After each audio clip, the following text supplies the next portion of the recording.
तो hello everyone, कैसे हैं आप सब। आज हम आए हैं नेशनल म्यूज़ियम दिल्ली। और ये जो नेशनल म्यूज़ियम है ये बच्चों को समर वेकेशन में या कभी भी ले जाने के लिए बहुत अच्छा है, और स्पेशली उन बच्चों के लिए जिनका सब्जेक्ट हिस्ट्री है। और अगर आपका सब्जेक्ट हिस्ट्री नहीं भी है और आपके बच्चे ने एसएसटी 10th तक या 8th तक पढ़ी है, तो ये म्यूज़ियम बच्चों के लिए बहुत अच्छा है जिन्होंने अभी तक ये सारी चीज़ें अपनी बुक्स में देखी हैं, और अब वो इन सभी चीज़ों को रियलिटी में यहाँ देख पाएंगे। तो आप देख रहे हैं कि यहाँ पर सर जो हैं वो बुकिंग काउंटर से टिकट्स ले रहे हैं, बट अगर आप स्टूडेंट हैं और यहाँ पर अपना स्कूल आईडी लेकर आते हैं तो आपके लिए एंट्री कम्प्लीटली फ्री रहती है। आज जब हम यहाँ आए तो यहाँ बहुत गर्मी थी, तो हमने अंदर एंट्री लेने से पहले एक एक आइसक्रीम खाई, और उसके बाद सिक्योरिटी चेक के बाद हम लोग अंदर गए। और ये आप टिकट देख रहे हैं, और इसके साथ ही यहाँ पर समर वेकेशन में स्पेशली बच्चों के लिए काफ़ी सारी एक्टिविटीज़ भी होती है कम्प्लीटली फ्री ऑफ कॉस्ट। तो अगर आप थोड़ी सी इन्फॉर्मेशन गैदर करेंगे नेशनल म्यूज़ियम के बारे में, तो बच्चे यहाँ पूरी समर वेकेशन इंजॉय कर सकते हैं और कुछ बहुत अच्छा सीख सकते हैं। तो एंट्री करने के बाद हमें जो लॉबी दिखाई दी, जो एंट्रेंस दिखाई दी, वो ही इतनी सुंदर थी कि अंदर के नज़ारे हम इमेजिन कर सकते थे।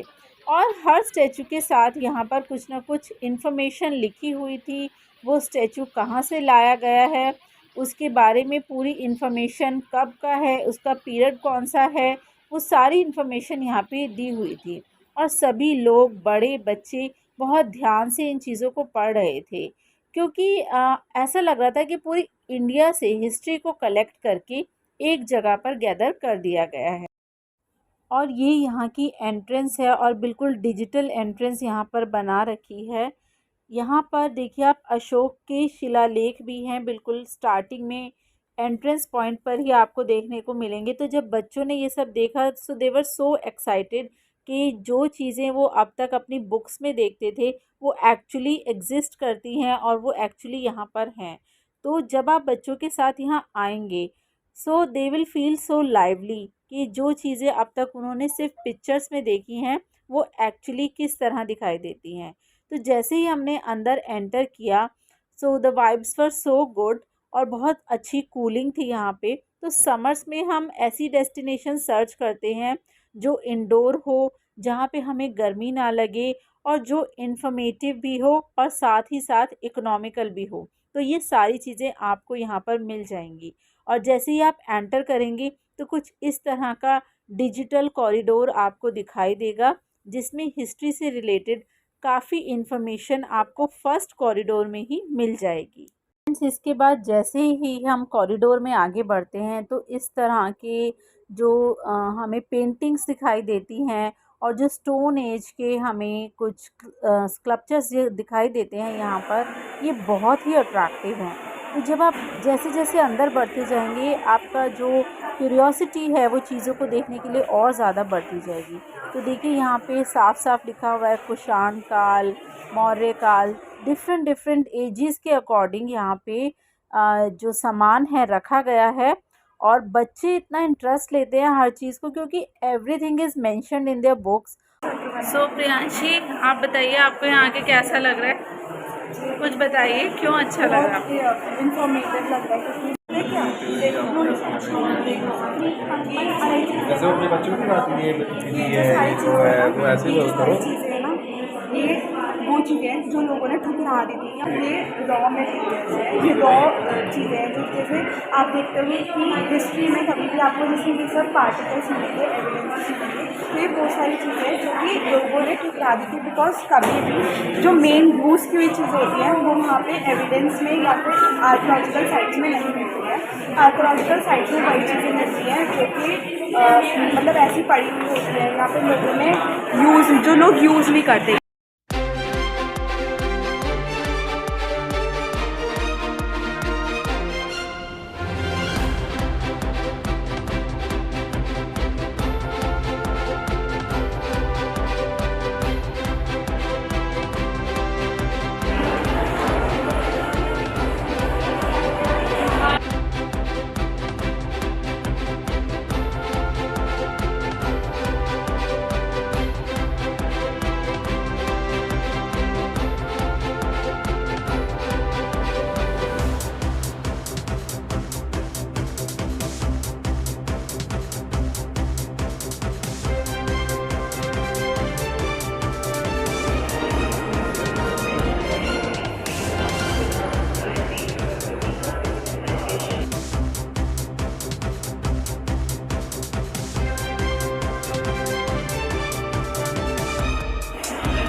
और फ्रेंड्स इसके साथ ही यहाँ पे एक बहुत अच्छी कैंटीन है। कैंटीन की पिक्स और कैंटीन के वीडियोस हम नहीं रिकॉर्ड कर पाए बिकॉज़ हमें उस टाइम इतनी भूख लग रही थी कि हमारा फोकस पूरा खाने पे ही था।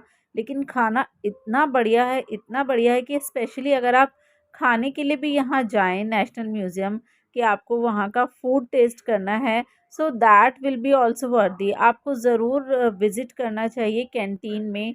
वहाँ प्रॉपर लंच आपको मिलेगा, शेक्स मिलेंगे, उसके साथ टी, कॉफ़ी, एवरीथिंग, मतलब सबकी ही क्वालिटी इतनी अच्छी है कि यू मस्ट ट्राई इट। सो आप अपना एक पूरा दिन यहाँ के लिए बच्चों के साथ प्लान कर सकते हैं और वो आपको बिल्कुल भी साथ ही ऐसा नहीं 3 लगेगा बच्चे कि आए आपने हैं, अपना इनसे दिन हम वेस्ट कर पूछना दिया। चाहेंगे कि इन्हें म्यूज़ियम कैसा लगा। आप कौन सी क्लास में बेटा? 8। तो आपको कैसा लगा ये म्यूज़ियम? बहुत अच्छा रहा, अभी तक कुछ नहीं देखा था और रियल आप रियल में देख रहे हैं। ओके। बेटा आप कौन सी क्लास में हैं? 12 तो आपको ये म्यूज़ियम कैसा लगा? बहुत अच्छा लगा। ये सारे कोर्स से रिलेटेड ही है जो अभी हम पढ़ रहे हैं क्लास 12 में, उसी से सारा रिलेटेड है, तो मुझे बहुत इन्फॉर्मेटिव भी लग रहा और अच्छे से समझ भी आया। तो आपको क्या लगता है सब बच्चों को यहाँ विज़िट करना चाहिए? हाँ, सबको होना चाहिए। और फ्रेंड्स इसके अलावा यहाँ बच्चों के लिए कई एक्टिविटीज़ भी हमें देखने को मिली। तो एक्टिविटीज़ जो थी वो एक्चुअली 90s और 80s के जो लोग हैं उनके टाइम की एक्टिविटीज़ हमने यहाँ पर देखी। यहाँ पे वो सारे तो इंडोर ये देखिए गेम्स थे यहाँ जो पे ये हम लोग बांस अपने की बचपन कलम में है खेला जिससे करते कभी थे। हम ये लिखा कलम करते थे थी जो और ये बांस की बनी हुई स्याही है, है काली और ये स्याही। दवात बच्चे जिसे आज हम इससे बोलते लिख हैं, रहे हैं, ब्लैक कलर हमें भी की देख इंक के बहुत इसके अच्छा अंदर लग होती रहा है, है। ये दवात थी। तो हमने अपने बच्चों को बताया कि हम लोग इससे लिखा करते थे जब हमने स्कूलिंग स्टार्ट की थी, तो हमें ये हमारे कोर्स का एक पार्ट होती थी। तो इस तरह से हमने भी अपने बचपन की चीज़ों को दोबारा से देखा और बहुत कुछ एंजॉय किया।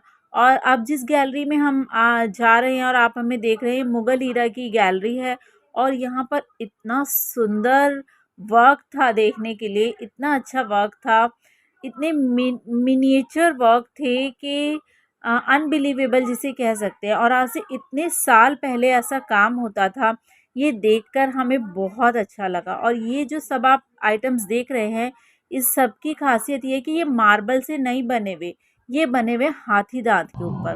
तो हाथी दांत का ये सारा काम था। और ये जो सिंहासन है, ये सिंहासन अभी भी जड़ित है, इसमें बहुत सारे रत्न जड़े हुए थे जो कि हमें देखने को मिले। और ये बनारस के राजा का सिंहासन।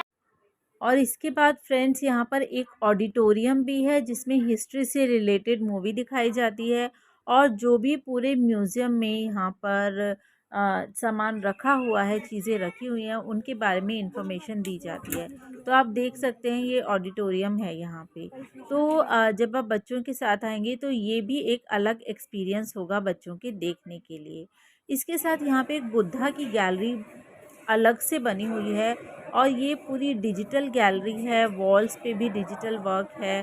और आप देख सकते हैं, मतलब बिल्कुल आप कह सकते हैं कि 21st सेंचुरी का जो काम है, आपको जो टेक्निक्स हैं वो किस तरह से एसोसिएट की गई हैं पास्ट से, हिस्ट्री से, सबको यहाँ पर बहुत अच्छे तरीके से दिखाया गया है।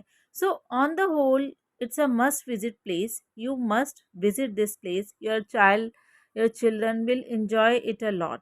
तो ये देखिए, आप ये फ्लोर देख रहे हैं, 3D फ्लोर है और बहुत कुछ है यहाँ पर। मतलब अगर हम डिटेल में जाएं तो पूरा दिन इस म्यूज़ियम को कवर करने के लिए लग जाता है।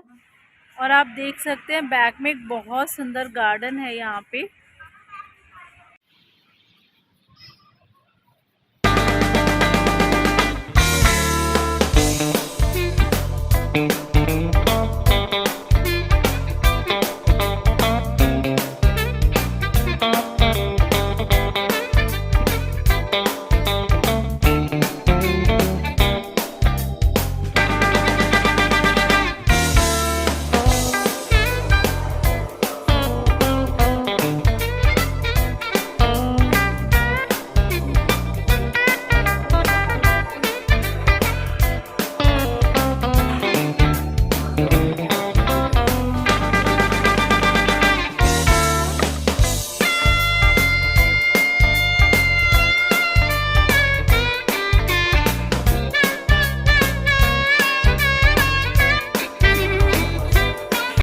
तरह से आज हमने नेशनल म्यूज़ियम का ये जो हमारा सफ़र था इसको पूरा किया। होप सो आपको ये वीडियो अच्छा लगा होगा।